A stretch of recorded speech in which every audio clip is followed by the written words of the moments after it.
Former reggae boy Omar Daley says head coach Theodore Tapper Whitmore should inject more English-based players in the national team ahead of this summer's Gold Cup in July. Daley, who played 75 matches for Jamaica from 2000 to 2013, believes it will help with the development of the local players.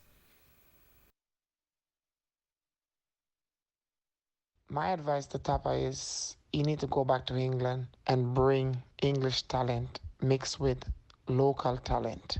We need those English players who play professionally day in, day out and understand what it takes to take the country to the next level. And the reason why I'm saying that because I had the opportunity to play with Dean Burton, Jamie Lawrence, most of those players. And I learned a lot by just seeing them coming to Jamaica.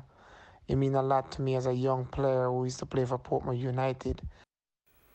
Now, the 37-year-old, who spent 10 seasons playing professionally in the United Kingdom, has encouraged the national team to continue their rise in the FIFA rankings to avoid work permit issues in that market.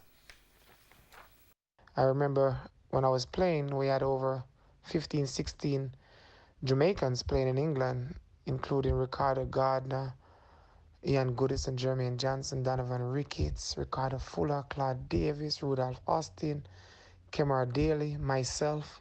So that's something that Jamaica really need to build again. Where is that core that we can do it again? We have done it before. I think we can do it again.